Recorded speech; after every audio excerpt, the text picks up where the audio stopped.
abra su Biblia junto conmigo y me acompañe al Evangelio de Lucas, capítulo 9.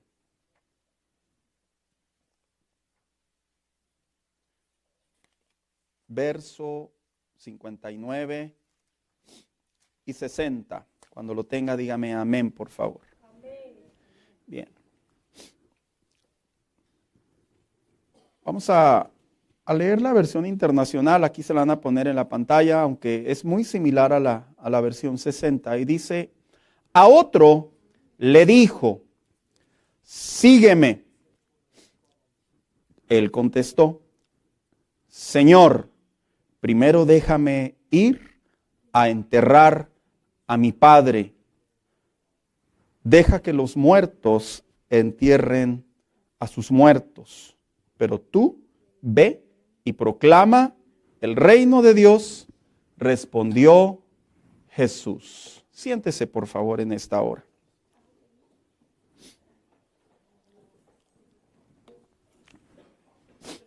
Esta semana yo quiero continuar en este tema que iniciamos la semana pasada, que lo titulábamos el costo de seguir a Jesús.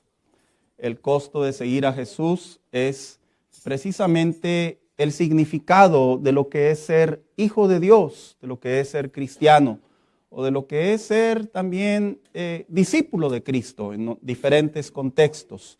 La semana pasada hablábamos de ese primer hombre que en realidad era un escriba. Y cómo es que en medio de su conocimiento Jesús le contesta. No es que fuera emocionalista, sino que se emocionó. Y veíamos cómo en ocasiones en la fe cristiana también están esos puntos de algunos creyentes que se emocionan por lo que Dios hace. Pero la realidad es que no es la emoción la que debe de mover a un creyente a caminar con Jesús, a vivir como Jesús nos enseña en su palabra, sino que tiene que ver con conocer lo que implica el costo del discipulado.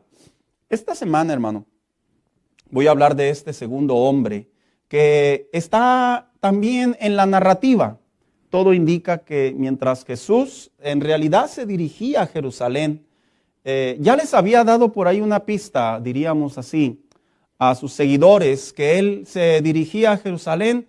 Y el motivo por el cual iba ahí, hermanos, cuando se ve la historia, es porque en realidad Jerusalén era la sede, era el centro donde estaban los fariseos, los saduceos, los religiosos de la alta alcurnia, así que era como una manera interpretada de decir, voy a la boca del lobo. En realidad Jesús estaba cerrando su ministerio, ya era próximo, había mucha tensión, y se buscaba la oportunidad de que lo aprendieran y lo llevaran a la cruz y que se acabara este nuevo mensaje. Sin embargo, veíamos la semana pasada que este mensaje, cuando Jesús ya está precisamente en esta parte de su vida, el número de seguidores ya había disminuido, hermano. Ya no eran las multitudes y los miles que se beneficiaban de él, sino que todo aparenta que ahora es un grupo menor al que inicialmente lo siguió.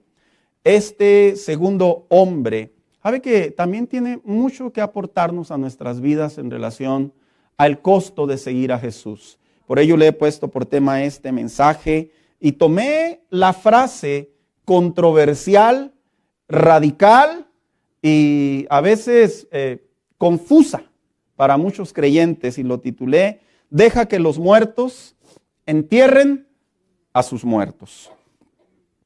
Cuando se lee la Biblia, varias veces esta historia, hermano, en cierta medida es una especie de interrogativa. ¿Por qué Jesús utilizó esta respuesta?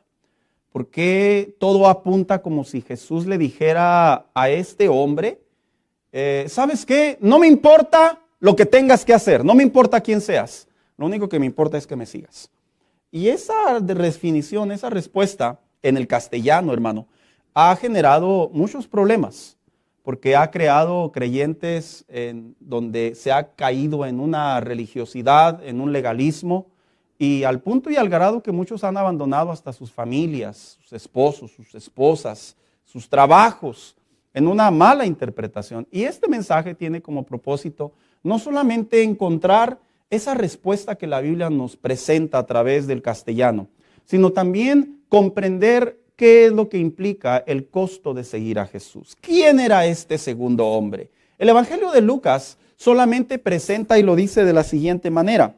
A otro le dijo, en otras palabras, le dio a entender, hay alguien más. El Evangelio de Mateo sí nos dice quién era este hombre. El Evangelio de Mateo capítulo 8 lo define que era un discípulo, hermano. Y le quiero recordar lo que era un discípulo en los tiempos bíblicos. En los tiempos bíblicos un discípulo era un maceté, así se dice en griego, que es una definición de alguien que está aprendiendo de un maestro. Entiendo que cuando usted va a trabajar, a usted lo entrenan. Alguien le dice a alguien, ahí va el jefe y le dice, enséñale cómo funciona la máquina. Y usted lo tiene pegado a él parte del día. Estoy en lo correcto, hermanos.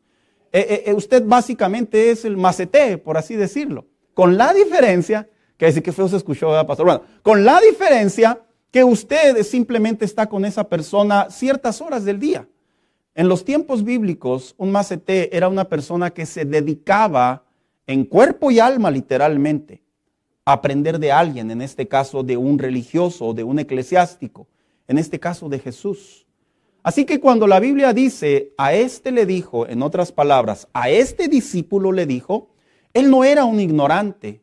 Este hombre ya tenía tiempo caminando con Jesús. No dice la Biblia en qué momento se acercó a Jesús, pero para que la Biblia lo defina como discípulo, es no solamente porque él ya había buscado el poder ser discípulo, sino que el maestro ya lo había recibido como tal. Porque ¿cuántas veces no quisiéramos acercarnos y aprender de alguien y simplemente nos dice que no? ¿O cuántas veces alguien nos quiere enseñar y nosotros decimos no? Este hombre ya había cumplido seguramente que él había solicitado a Jesús ser su discípulo y Jesús lo había aceptado como tal. Pero este hombre no solamente era un discípulo, como muchos de nosotros que estamos hoy en día en la iglesia. Todo cristiano debe de saber que al venir a Cristo, hermano, hijo de Dios, redimido, salvo, perdonado, esclavo, siervo y muchas connotaciones que la Biblia nos define. Es bien necesario que nosotros comprendamos lo que implica seguir a Cristo. Si el pensar que implica seguir a Cristo solo es llevar una vida ahí llevadera, es una mala definición. En aquellos tiempos, si un rabí veía que un discípulo llegaba así como que, ay, rabí, pues, ¿sabe qué? Tengo mucha flojera, hoy no puedo venir a aprender de usted. Váyase, pero ya no vuelva. Porque ellos buscaban un compromiso. Así que cuando Jesús a este hombre lo identifica como un discípulo, es porque todo iba bien en cierta medida en su comunión con la enseñanza de Jesús. Y fíjese cómo es que este hombre le dice a Jesús, sígueme. La palabra sígueme es bien interesante porque Jesús estaba anunciando la segunda fase de su mensaje. Ya no eran los mensajes, vas a ser beneficiado por hacer milagros. Vas a ser beneficiado porque vas a ser usado por mí. ¿Cuántos recuerdan cuando Jesús los mandó de 2 en 2, hermanos? Y dice la Biblia que volvieron. ¿Y cómo volvieron? Dice que bien fogosos, que veían que los endemoniados se sometían al señorío del nombre de Jesús, que imponían las manos sobre los enfermos y eran sanados. En otras palabras, la primera escala, la primera parada, todos estuvieron de acuerdo. Oiga, qué bonito es cuando los hijos de Dios somos usados por Dios. ¿Sí está de acuerdo con eso, hermano? Cuando tú sirves, tú cantas, tú aconsejas, tú enseñas, tú oras por alguien. Oiga, es una motivación. Pero este mensaje estaba subiendo a otro nivel. Y no es que Jesús ahora estaba sacando el plan B y a ver, ahora sí, ¿verdad? Ya los usé, ahora aguántense. No. Es que lo que significa la implicación de seguir a Jesús es todo o nada. Y Jesús estaba prácticamente anunciando las fricciones que iba a haber. Y cuando le dijo, sígueme, ya se lo había dicho anteriormente. Pero este sígueme ya no era un sígueme para que solamente seas usado por mí. Ahora este es un sígueme porque lo que viene va a ser más difícil. Y sabes, ahí es en donde muchos creyentes, desafortunadamente, debemos de recordar que seguir a Jesús va a tener también una implicación con un grado de dificultad. Todos quisiéramos llegar a la casa y decirle a la familia, ya soy creyente, y que nos aplaudieran, ¿verdad? Llegar al trabajo y decirle al jefe, fíjate que le entregué mi vida al Señor el pasado domingo. Y dije, jefe, qué bárbaro, o sea, qué bendición, tómate el día. Qué bendición llegar y que de repente se apareciera ahí un espíritu maligno, el mismo diablo, es una analogía, hermano. Y que le dijera, ya soy hijo de Dios. Ah, bueno, pues ya ni para qué te busco, pues ya, bueno, ya me voy. ¡Oh! Seguir a Jesús implica un cambio mayor bajo un compromiso mayor. Así que cuando Jesús le dijo, sígueme, le dio a entender, me has seguido porque te he usado y vistes mi gloria. Ahora me tienes que seguir en esta diferente etapa de tu vida. Y fíjese la respuesta que le da Jesús a este hombre. Si usted tiene su Biblia, no la cierre, porque vamos a ver cada palabra, cómo tiene gran enseñanza. Le dijo así, Señor, a estas alturas del partido, este discípulo que seguía a Jesús ya sabía que era el Salvador. Porque en la Biblia, principalmente en las narrativas, en los evangelios, Mateo, Marcos, Lucas y Juan, cuando usted ve en el castellano la palabra Señor, significa la palabra Yahvé bajo el Antiguo Testamento, la palabra Mesías, la palabra el Jesús hecho carne, como lo dijo Juan 1:1. En el principio era el verbo y el verbo era Dios y Dios era sobre de él, haciendo alusión a Jesús. Así que este hombre, básicamente cuando le dice Señor, no tiene problema, como que no le cambió la manera de pensar y dijo, sigue siendo Dios. Eres el Dios que yo vi hacer milagros y no dejo de dudar que eres el Dios que me está pidiendo que tome un grado de dificultad. Pero siguiendo la misma Biblia, mire lo que le responde y le dice, primero, mire, deténgase ahí conmigo. ¿Qué pasaría si tú tuvieras un subordinado? Sabemos que es un subordinado, ¿verdad? No un esclavo, un subordinado. Si usted es jefe, usted no tiene esclavos, usted tiene subordinados. Un subordinado es alguien que trabaja para usted. Si estamos de acuerdo, hermanos. Es que yo conozco 2, 3 brothers, hermanos, que los tratan como esclavos. Y luego les pagan una miseria, perdón que se me salga el pensamiento. Pero debemos de ser justos, haciendo una referencia a ello. Y cuando le dijo primero, imagínate tú, que tú le des una orden a alguien. Un ejemplo, que le digas tú a alguien, a tus hijos, voy a usar ese primer ejemplo, que tú le digas a tu hijo, hijo, prepárate para ir a la escuela. Y lo que tu hijo te respondiera, primero me voy a dormir 1 hora más. Oiga, qué curioso, ¿verdad? ¿Qué le diría a usted? ¿Ah, sí? ¿Ah, sí? O usted le diría, ay, mi angelito, duérmase 2, agarre 2. Que un subordinado del trabajo le dijera a usted, que usted le diera una orden, mira, vas a ir a aquel lugar y vas a hacer tal tarea. Y luego que le dijera aquel subordinado, aquel empleado que le dijera a usted, ¿sabe qué, jefe? Ya las tripas me están rugiendo. Primero unos tacos y luego el coyotito y luego me voy para allá. O sea, se lo voy a traducir al español por si no me entendió el lenguaje del barrio. Primero me dio hambre, me aviento una siesta y luego voy a hacer lo que usted me pide. ¿Cómo lo vería usted, hermano? Fíjate, qué osadía la de este hombre, de este discípulo, de decirle a Jesús, primero. ¿Sabías tú que en la fe cristiana se aprende que nuestra prioridad es nuestra comunión con Dios? Es nuestra máxima prioridad, amar a Dios. Si un creyente no lo tiene entendido, explicado y comprendido, va a tener grandes dificultades para caminar con el Señor.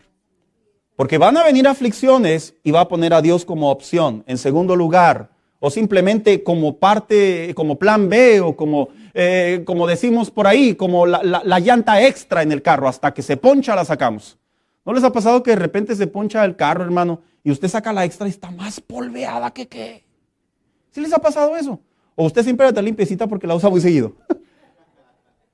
Y uno dice, ni sabía que este carro traía extra, porque nunca la usó. Obedecer al Señor no es una llanta extra al momento de una necesidad. Amar al Señor no es cuando hay una necesidad, es la prioridad. Y este hombre le dice a Jesús primero. Qué osadía, hermano. Qué osadía de muchos cristianos cuando escuchan la voz del Espíritu Santo sobre algún tema en sus vidas, a cambiar, a mejorar, a renovar, a transformar. Y luego le decimos, pero primero que cambie Él. ¿No les ha hablado alguna vez el Señor, el Espíritu Santo, en relación al matrimonio? Voy a tomar una analogía. Y les dice, mira, tienes problemas en tu matrimonio. Y luego dice el Señor, a través de su palabra, al corazón de uno, cambia, pide perdón. Y luego respondemos, primero Él. Si no, no. Qué osadía, hermano. Qué osadía de que Dios nos esté hablando sobre alguna debilidad en nuestras vidas, algún pecado que se esté practicando. Y le digamos a Dios, primero que cambie el jefe. Él me hace que yo hable así, pero yo no quiero hablar así. Primero llévatelo y yo me porto bien. Qué osadía. ¿Y cuál era el tema que este hombre le dijo a Jesús que iba a poner en primer lugar? Siga la lectura de la Biblia. Le dijo, déjame ir a enterrar, ¿qué dice? A mi padre. ¿Sabes? Esta frase es bien interesante, porque una vez que Jesús lo llama a que lo siga en tiempos más difíciles que van a llevar la fe, en que se van a encontrar en el camino de la comunión con Dios, este hombre apela a un tema muy importante en la vida del hombre, y es la familia. Cuando este hombre le dice a Jesús, déjame ir a enterrar a mi padre, ¿sabes? Hay tres interpretaciones muy populares entre los teólogos y yo las quiero compartir, parte de la enseñanza. Porque este hombre le dijo a Jesús, primero, en otras palabras, sí te voy a seguir, pero tengo algo que hacer. La primera interpretación dice que posiblemente el padre de este muchacho o de este señor o de este varón había muerto. Porque le dice, primero déjame ir a enterrar a mi padre. Es la versión más popular del castellano. En otras palabras, le dijo tal vez, lo voy a traducir de la manera de drama, ¿sabes qué, Señor? Sí te voy a seguir, pero ahorita en este preciso momento, falleció mi padre y tengo que ir a enterrarlo. En otras palabras, ahorita regreso. Es la primera interpretación, la más popular que se tiene en relación a esta conversación. La segunda interpretación que se da es precisamente que debido a que este hombre era judío, él tenía que cumplir con un mandamiento o una cultura judía que decía de la siguiente manera: si tu padre está a punto de morir o está enfermo, tu deber civil es quedarte con él hasta que él muera. Que yo creo que es muy razonable, hermanos. Es totalmente razonable que si hay alguna persona enferma, básicamente quien debe de estar ahí, si no está esposa, si no hay más hijos, tiene que ser uno mismo. Pero hay otra tercera interpretación en relación a ello. Y se puede pensar que este muchacho, este señor, era primogénito, era el primero. Porque en la cultura judía, ¿cuántos saben que en la cultura judía el mayor se llevaba el doble de la herencia que todos los demás? Se lo voy a decir así en español. En la cultura judía, si tú eres el mayor y tu papá estaba a punto de morir, que es el que dejaba los bienes, a ti te daban el 50%. Y el otro 50% se repartía entre todos los demás. Oiga, todos los primogénitos, los primeros que haya por aquí han de decir, ay, ¿por qué? ¿Por qué no el 60 o el 70? Oiga, cuando alguien está dejando herencia, ¿cómo está ese conflicto que todos dicen, todos queremos partes iguales? Bueno, en la cultura judía no existía eso. En la cultura judía es muy posible, de acuerdo a otra interpretación, que este hombre se quería regresar a estarse con su padre porque se sentía motivado por la fuerte cantidad que se iba a llevar. Porque en la cultura judía, si el hijo no estaba ahí, hermano, en ese trance, en ese momento, la cultura judía básicamente lo hacían a un lado. Y el segundo hijo que le seguía era el que tomaba el 50%. A pesar de que hay tres interpretaciones muy comunes en relación a la pregunta o al comentario que le dijo este hombre a Jesús, fíjese que las tres de igual manera, muy respetuosamente, tienen un grado de entendimiento que cuando se trata de seguir a Jesús, la familia es una parte importante. La familia es parte de la fe cristiana inclusive, es parte de la comunión con Dios. Algunos tienen la impresión que Jesús habló de una manera muy radical y que Jesús simplemente no le importó y que le dio a entender, ¿sabes qué? Pues en otras palabras, traducido al mexicano, a mí no me importa quién sea tu papá, ni lo conozco. A mí lo que me importa es que tú sigas conmigo. Oiga, y suena broma, pero inclusive hay personas que tienen una idea así dentro de los liderazgos pastorales. Tienen la idea de que si algo sucede, no importa, usted debe de cumplir. Y es hasta cierta medida, hermano, en un sano contexto, entendible de qué manera se debe de actuar. Pero la realidad es que no es así. Jesús no responde bajo la siguiente frase: deja que los muertos entierren a sus muertos, porque a Jesús no le importaba los padres, no. Y lo podemos ver con la misma Biblia. En una ocasión, Jesús le recordó a sus oyentes: honra a tu padre y a tu madre, y también el que te maldiga, y el que maldiga, a su padre o a su madre, será condenado a muerte. Jesús no estaba respondiendo que este hombre olvidara a su padre, sino Jesús, en otras palabras, en otra enseñanza, les dijo: tu padre tiene que ser honrado. Y no solo Jesús, también el apóstol Pablo en otra ocasión le escribió a Timoteo, le dijo: el que no provee para los suyos y sobre todo para los de su propia casa, dice, ha negado la fe y es peor que un incrédulo. Jesús, para corregir tajantemente, Jesús no estaba actuando de una manera radical en un concepto que no le importara la familia. No estaba actuando de una manera radical que no le importara la salud de alguien más. No.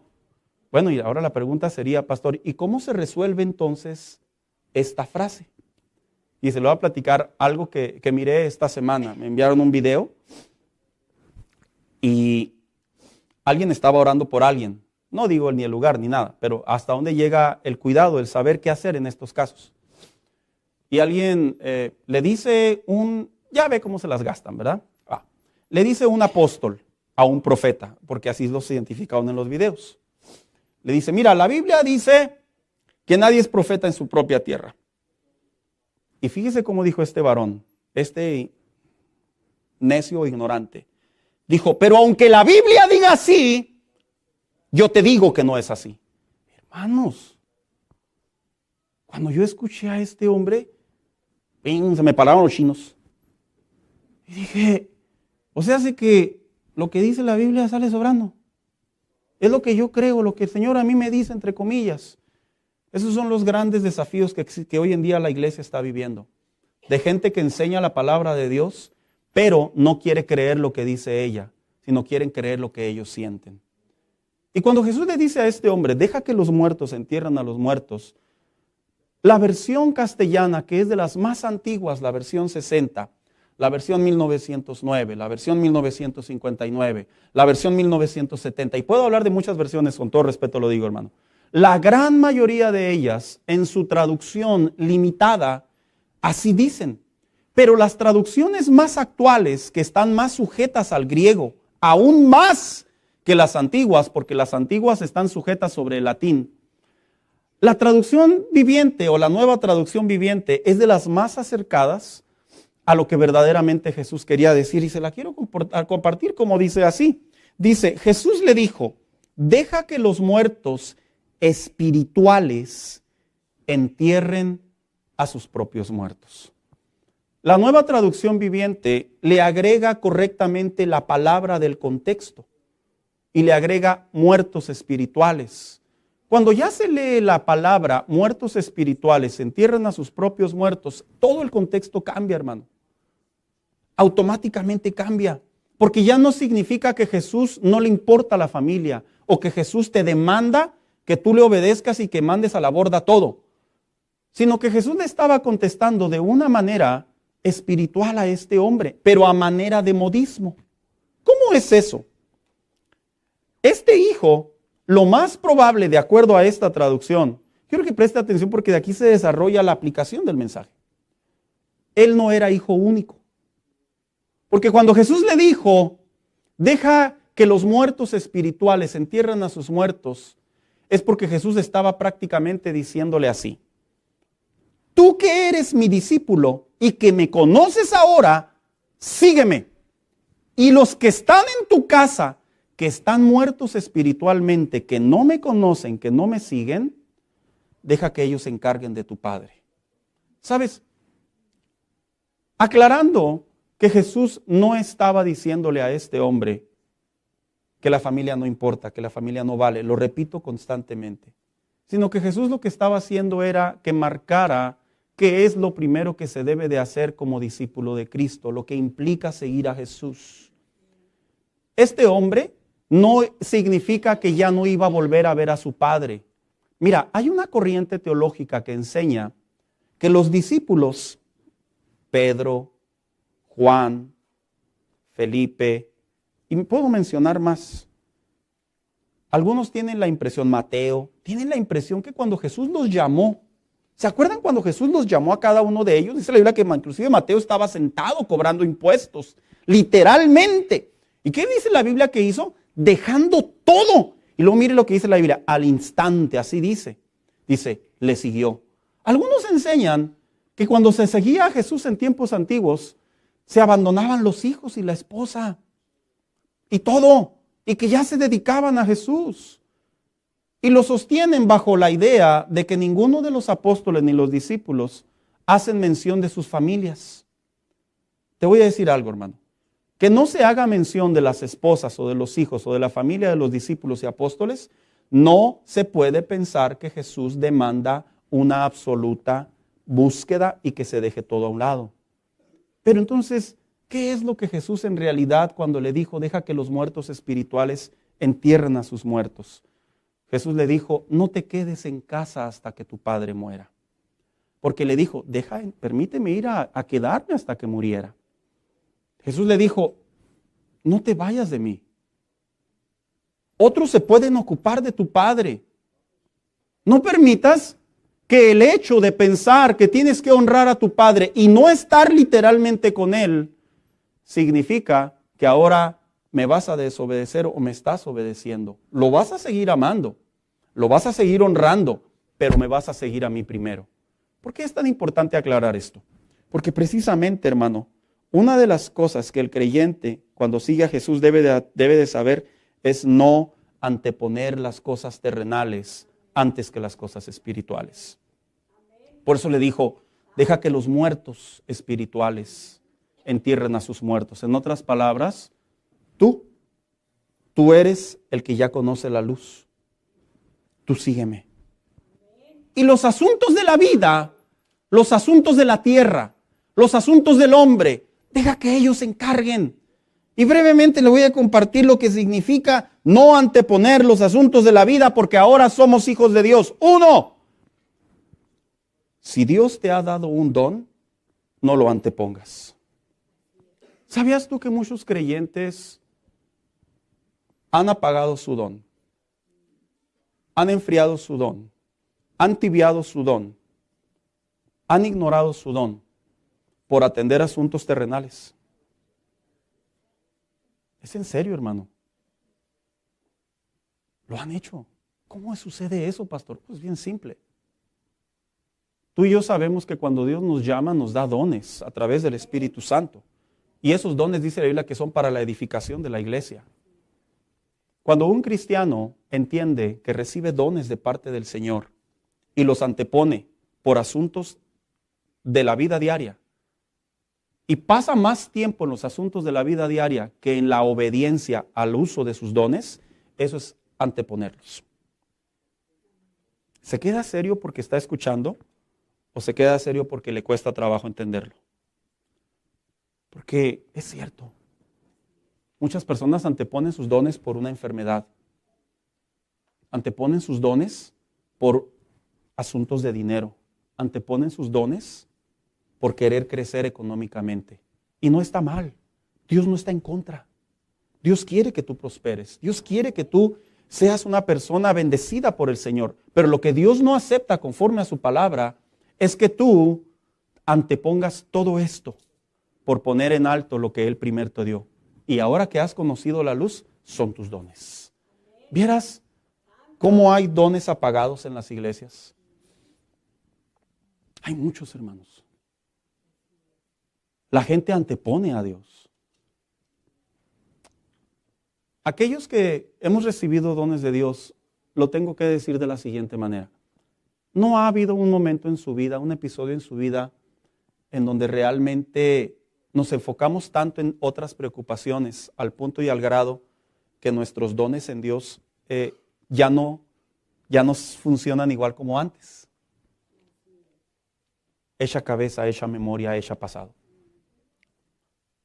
Muchos cristianos ya no son usados en sus dones.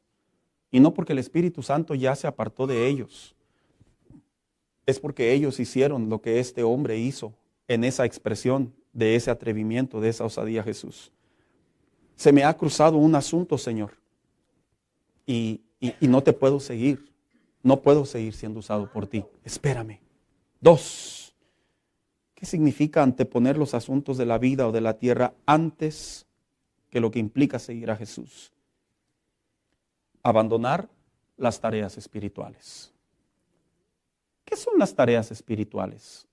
Las tareas espirituales es lo que Dios nos encomienda por medio de su palabra. Es atender nuestra vida espiritual y es atender, bendecir al prójimo. Porque algo se vive en la fe muy interesante. Muchos piensan que al venir a Cristo todos me tienen que venir a bendecir. ¿No se ha topado esos creyentes? Que piensan que es puro véngase. Decían los predicadores de antes, lo ven como un asadón. No. En realidad, cuando uno viene a Cristo, implica, hermano, atender las tareas espirituales. Y las tareas espirituales es tu vida espiritual. ¿Por qué el cristiano deja de hacer lo que debe de hacer? Porque obviamente atiende otros asuntos. Pero son de máxima importancia, pastor. Sí. Mira, a mí me llama mucho la atención. Te lo voy a decir como pastor, aprovechando el momento. A mí me llama mucho la atención cuando las personas de repente hablan, no entraré más en detalle. Y más o menos la llamada funciona así, el mensaje de texto funciona así. No vamos a ir porque, parece broma, pero un día pasó. El perro se enfermó. Ya lo digo después de tantos años. ¿Qué? Y dije, no, pues están cotorreando, ¿va? El perro se enfermó. Y toda la familia faltó. No es broma, hermanos. Pero qué curioso. ¿Verdad que usted no habla a su trabajo y usted dice, jefe, no voy a ir porque el perro se enfermó? No haces eso. Porque tú seguramente te van a decir, pues vete con el perro a buscar otro trabajo. Porque lo que implica seguir a Jesús tiene que ver con comprender que las cosas celestiales, lo espiritual, lo que es del cielo, ahora es nuestra identidad, nuestra ciudadanía, nuestro compromiso, nuestra dirección. Eso es lo que significa seguir a Jesús. No tengo tiempo de orar, Señor. O tal vez no lo decimos porque estoy haciendo otras cosas terrenales. Yo no estoy diciendo que deje de lavar, hermana. Y que llegue su esposo a casa, ¿verdad? Y le diga, oye, no hay nada de comer, no huele a nada. No, es que estaba orando. No estoy diciendo que haga eso, hermana. Proporcione sabiamente los tiempos. Pero no dejes de hacer lo que primeramente debe de hacer un hijo de Dios. ¿Qué significa anteponer los asuntos de la vida antes de la tierra? Descuidar el llamado. ¿Sabes? Algunos creyentes, porque esto se aplica para algunos y me voy a dirigir a ellos. Algunos creyentes tienen un llamado de parte de Dios. No me refiero necesariamente ministerial, lo voy a dejar en claro. Algunos cristianos tienen llamados específicamente al Señor. Dios te ha llamado como intercesor, Dios te ha llamado como líder, Dios te ha llamado para que sirvas en la iglesia, Dios te ha llamado para que hagas una tarea, Dios te ha llamado para lo que has hecho lo hagas mejor. Hay creyentes que tienen tareas, que tienen llamados específicos de parte del Señor. Pero por las tareas de la vida, las cosas terrenales, es como si le dijéramos al Señor, yo sé que me llamaste a este llamado específico, Señor. pero tengo que atender estos asuntos. Te voy a platicar algo. Hace algún tiempo hablaba con un pastor, una amistad, y le preguntaba por alguien específicamente, una amistad que yo conozco de muchos años. Y le dije, ¿cómo está? No doy el nombre por respeto. Y me dijo, fíjese cómo me respondió. Me dijo, fíjate, a pesar de que él sabe que tiene talentos, dones y tiene un llamado de parte del Señor, dice, desde que se casó, así me dijo, desde que se casó, él habló conmigo y me dijo que se iba a enfocar en sus hijos. Hermanos, no tiene nada de malo enfocarte en los hijos, pero que sea al grado y al punto de que todos ellos sean tu espacio y tiempo y pongas a Dios en segundo término sobre el llamado que Dios te ha dado, ahí sí hay un problema. Ahí sí hay. Porque si Dios te ha dado la habilidad de participar en la alabanza, te ha dado la habilidad de aconsejar, te ha dado la habilidad de interceder, te ha dado la habilidad de ser un líder, te ha dado la habilidad de poder servir dentro de la iglesia y tú lo has objetado, probablemente porque no hay paga, probablemente porque el tiempo es muy alto, el sacrificio es muy alto y la ganancia es muy poca, probablemente argumentando diferentes razones, puede tener cierto razonamiento que es cierto, no hay paga. Mira, te lo voy a decir abiertamente, tal cual. No todos los pastores recibimos la paga que honrosamente debemos de recibir. Lo digo con mucho respeto. No todos. Pero aún así entendemos que nuestro llamado, nuestra vocación no es por dinero. No es por las ganancias. Es por amor, es por un llamado, es por obediencia. Es por la gracia de Dios. El pensar que el pastor enseña porque su beneficio o vaya su motivación es el ganar mucho dinero, es antibíblico, no está bien delante de Dios. Pero el hecho de pensar que por esa razón no voy a servir a Dios apasionadamente, no me voy a preparar como me debo de preparar, no debo de hacer lo que debo de hacer, entonces mi motivación es el dinero. Y de la misma manera te lo digo a ti. Si Dios te ha dado un llamado dentro de la iglesia, localmente hablando, si Dios te ha dado un llamado a ejercer, Dios te ha dado una habilidad para desarrollar dentro de la iglesia, obsérvate, examínate, porque posiblemente no le has dicho a Jesús, pero primero déjame, voy a enterrar a mi padre. Pero tal vez sí le has dicho a Jesús, pero primero déjame, salgo de este problema en el que estoy metido. Y eso, hermano, eso no es seguir a Jesús. Y por último, no antepongas lo sentimental sobre lo espiritual. Hoy en día, en la fe cristiana, muchos creyentes se mueven por la emoción. Les gusta la emoción. ¿A quién no le gusta ir a un partido de soccer, a un partido local, a un estadio? ¿A quién no le gusta la euforia? A todos, ¿verdad, hermanos? Bueno, asumo yo, ¿verdad? ¿Quién está jugando? No sé, pero está bien chido el ambiente, ¿verdad? Porque se mueven las emociones, los sentimientos. Y a todos nos gusta eso. Pero ¿qué crees? La implicación de seguir a Jesús no son sentimientos. Este es un asunto natamente espiritual. Esto tiene que ver con una comunión con Dios. Y si estás triste, no es razón para disminuir tu comunión con Dios. Si no tienes dinero, no es razón para no alabar al Señor. Si no te están saliendo bien las cosas, no es razón para que dejes de venir menos a la iglesia. Si estás enfermo, no es razón para que probablemente digas, ¿y dónde está el Dios sanador? Y te sientas desanimado, no es razón. Este hombre, cuando le dijo a Jesús, tengo que ir a atender a mi padre, seguramente amaba a su padre, lo podemos suponer. Pero aún ahí Jesús le dijo, pero no lo puedes anteponer, sígueme. Y cuando Jesús le dijo de la siguiente manera, y le dice, primero, deja que los muertos entierren a los muertos. Y fíjese cómo finaliza la frase, pero tú ve y proclama el reino de Dios. ¿Sabes qué es el reino de Dios? Con esto concluyo. En una ocasión Jesús le dijo a sus oyentes, busquen el reino de Dios por encima de todo lo demás. y lleven una vida justa. Y Él les dará todo lo que necesiten. Así dice la versión Nueva Traducción Viviente. Es muy interesante porque es una ecuación irrazonable. Es una ecuación que te dice que tu máxima prioridad sea tu comunión con Dios. Y cuando lo hagas así, en esta ecuación dice, yo atenderé los asuntos de tu vida. Yo te daré la salida. Cuando venga una crisis, no descuides tu vida espiritual. Yo te daré la salida. Cuando venga una tormenta, no descuides tu llamado. Yo te daré una salida. Cuando venga una aflicción, no descuides lo que yo hice en ti. Tú ve y hazlo y yo te protegeré. Cuando venga el mismo diablo y se presente y te traiga a la memoria tu pasado y te venga a resucitar inclusive los problemas de años atrás, no te preocupes, yo te hice una nueva criatura. Mientras tanto, tú sígueme. Y eso, hermano, es lo que implica seguir a Jesús. Esta ecuación no se entiende fácilmente.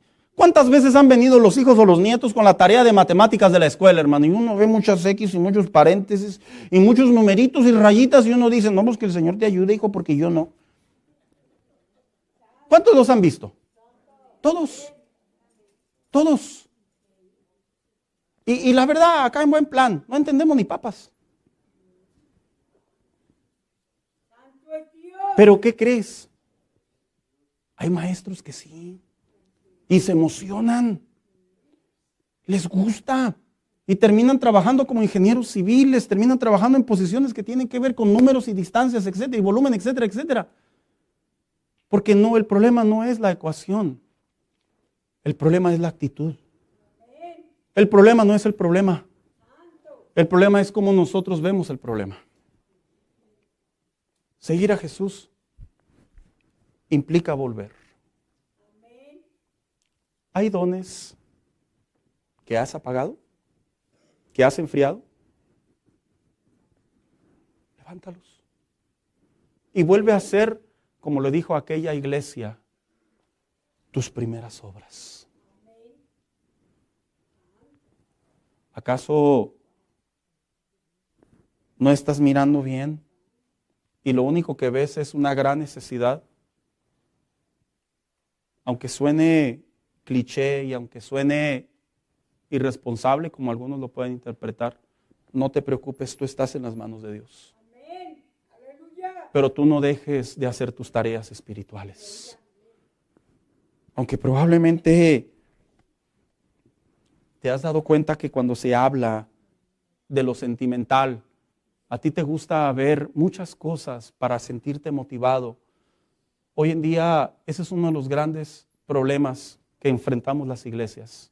Los pastores están tan desesperados por motivar a la gente a venir a la iglesia. Están tan desesperados porque la gente se congregue que utilizan un sinfín de motivaciones. Independientemente cómo esté actuando el hombre en la actualidad, sin la dirección de Dios, porque ahí no hay dirección de Dios. La dirección de Dios conforme a la Biblia, la verdadera motivación del Hijo de Dios es la obra que Él hizo en nosotros. Es la comunión que Él hizo en nosotros y es saber que el Espíritu Santo está con nosotros. Y esa debe de ser nuestra motivación para servirlo, para buscarlo, para amarlo, para adorarlo, para rendirnos a Él, para comprender, para entregar, para sacrificar, para ofrendar, para dedicarnos para Él. Esa debe de ser nuestra verdadera motivación. Es cierto, hermano mío, cuando una mujer se viste linda, el hombre se siente motivado como esposo. Es totalmente comprendible. Pero no te casaste con una mujer que se viste bien. Te casaste con una mujer que tiene un corazón al cual tú te sentiste simpatizado, atraído y por eso estás con ella. ¿Me equivoco o no me equivoco, hermano mío? Tú no amas a tus hijos porque tiene ojos verdes o porque tiene el pelo rubio. Lo amas porque es tu hijo, esa es tu verdadera motivación. A la iglesia y a la vida cristiana no se vive por el hecho de querer agarrar alguna religión de la cultura o la religión de los padres o simplemente para no irnos al infierno como algunos lo interpretan. Se viene a la casa de Dios porque primeramente ahora que hemos sido salvos hay un agradecimiento tan inmenso sobre nosotros que nos impulsa a venir a congregarnos. Hay un agradecimiento tan intenso dentro de nosotros de saber que Dios camina con nosotros día a día, que queremos seguirlo más, buscarlo más y caminar con Él más y más. El que empieza a elevar su nivel de adoración no la adora porque le estamos gritando desde aquí arriba, ¿quiere adorar, hermano? ¿Quiere adorar? No, es porque aprende a través de las escrituras que Dios hizo una obra en él, lo rescató de la muerte eterna y ahora le espera una corona en el cielo. Cuando el Hijo de Dios está adorando a Dios en un altar, no lo hace por lo que Dios le va a dar, él lo hace por lo que Dios ya hizo en él, y es que perdonó sus negros pecados y ahora es hijo de Dios. Esas son las verdaderas motivaciones de un cristiano. Esas son las implicaciones. Y Jesús le dijo, tu padre va a morir, pero tú sígueme. Tú piensas que por el hecho de dejar de orar, tú piensas que tus problemas se van a ir. Tú piensas que por el hecho de estar triste, va a llegar dinero a la cuenta de banco. ¿Tú piensas que por dejar de servir en la iglesia vas a tener más tiempo para descansar? Es en serio, hermano. ¿Tú piensas que porque simplemente te abstienes a crecer en el Señor, el diablo te va a dejar en paz? Lo que Dios hizo en nosotros tiene una implicación celestial. Adora, alaba, canta, ora, ríndete. No porque tengas o no tengas, es por lo que Él ya hizo. Si el hermano que está a un lado de ti es muy tranquilito, yo me imagino cómo estaba Pedro y Juan. Pedro, un hombre aguerrido. Vamos, Jesús, vamos, que caiga fuego del cielo. Y un Juan sobre el costado de Jesús, calladito. Hermanitos. Yo me imagino a los dos hermanos ahí juntos. Es que así a veces nos pasa en las iglesias. Te sientas a un lado de hermanos bien tranquilos, ¿verdad? Y tal vez tú eres muy efusivo. O tal vez tú eres muy efusivo y te sientas a un lado de un Juanito, ¿verdad? Bien tranquilo. Aquí no se trata de cambiar a la gente. Aquí se trata de encontrar verdaderamente qué es lo que implica, lo que nos motiva a venir a adorar, a servir, a entregar, a rendir, a traerle a nuestro Señor. Si tu hermano o tu hermana es muy serio, bueno, tú has venido a entregarte al Señor. Y si tu hermano y tu hermana es muy dinámico, tú has venido a entregarte al Señor. Pero lo que sí estamos de acuerdo en un sentido común, en una misma visión, en una misma definición, es esto: que seguir a Jesús también es ser un hijo de Dios conforme a la palabra de Dios. También. Y cuando se viene a la iglesia principalmente, la razón por la que estamos aquí, la razón por la que nos congregamos, no solamente es para aprender lo que la palabra de Dios nos enseña, es para entregarnos como una ofrenda para Él. Vénganse, hermanos, por favor.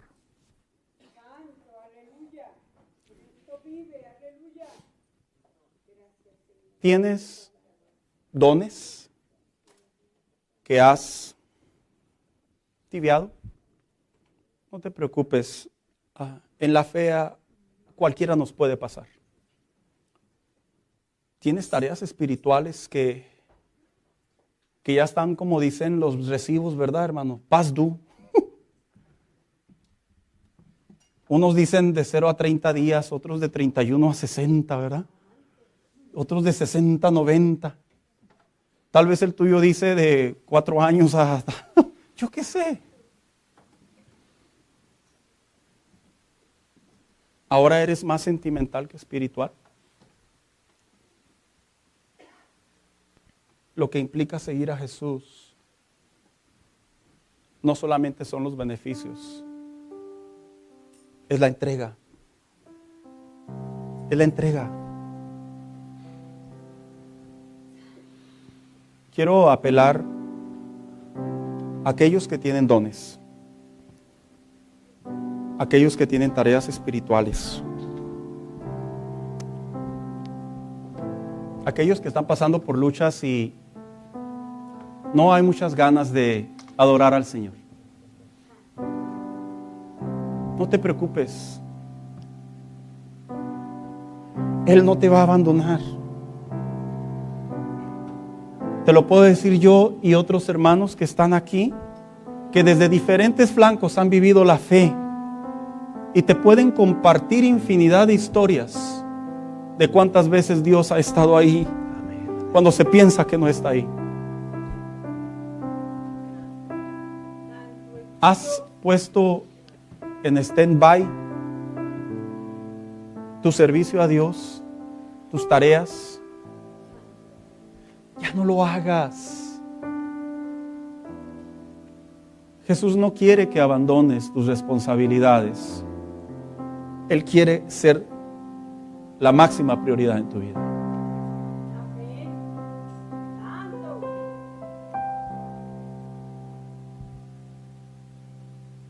Hace algunos años, esto ya pasó, por eso lo voy a platicar.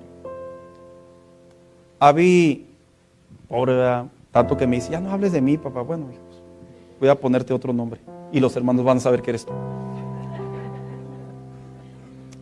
Un sábado en la noche, hermano, se nos puso muy mala y un fuerte dolor estomacal, y que ella se queje no es común. Que se queje de otras cosas sí, pero de esto no. Y mi esposa y yo tomamos la decisión de que yo tenía que ir al hospital a llevarla. Y ahí estuve en emergencias y todo el proceso. Llegamos muy tarde a la casa. Y le voy a compartir bien de corazón, hermanos. Yo estaba, de las pocas veces, estaba molido físicamente, estaba molido, hermanos. Me pasaron muchas ideas por la cabeza, decirle a mi esposa, estoy muriendo. Y luego pues, que ella predique, ¿verdad? Me pasó por la mente hacerme el medio muerto para que dijera ella, pues yo predico, ¿verdad? Que ella saliera. Me pasó por la mente pedirle a alguien de los miembros de la iglesia, a un líder, que se hiciera cargo del culto, de la enseñanza. Yo no podía, hermano, estaba literalmente exhausto de las pocas veces. En serio, hermano, no tenía nada de fuerzas. Pero me acordé del deber que tiene un cristiano cuando es responsable con el Señor. En serio, hermano. Ese día no dormí literalmente como otros días me pasa, pero ese fue muy pesado. Y no sé ni cómo estuve de pie dando la escuela dominical, ni tampoco sé cómo estuve de pie predicando. En serio, hermano. Y cuando llegué a la casa, pensé en la decisión que tomé. Y le dije a Dios, ¿qué hubiera pasado si no hubiera ido? Y siempre he creído que cuando desobedecemos a Dios o ponemos a Dios en segundo lugar, una vez, siempre he creído, hermano, que así es como se abren las puertas. Siempre lo he creído, que así se abren las puertas. Es como cuando el que deja de venir a la iglesia, siempre hay una primera vez, en donde ya automáticamente a partir de ahí se dejó la puerta abierta. Siempre hay una primera vez, como cuando se agarra un pecado, siempre hay una primera vez que se queda la puerta abierta. Y recordé el deber que tengo como pastor de servir al Señor. Ha habido ocasiones que yo no he estado en salud, hermanos, para estar aquí arriba. En serio, se lo confieso de corazón. No he estado en salud. ¿Y sabe por qué lo hago? Porque eso implica servir a Dios, ser fiel. Eso implica. No es la paga. No es que la gente me vea. No es que la gente diga, qué bueno, mira, el pastor medio moribundo viene a... No, no es eso. Es lo que implica entender, seguir a Jesús. Este fue mi momento de decirle al Señor, no te puedo seguir en esta ocasión. ¿Cuál ha sido el tuyo? ¿Cuál ha sido el momento que tú has dicho, no puedo, no puedo, no puedo, no puedo? Y has dicho tantas veces que le das prioridad a otras cosas. Vuelve a retomar lo tuyo. Vuélvelo a retomar. Vuélvelo a retomar. Vuélvelo a retomar. Vuélvelo a retomar.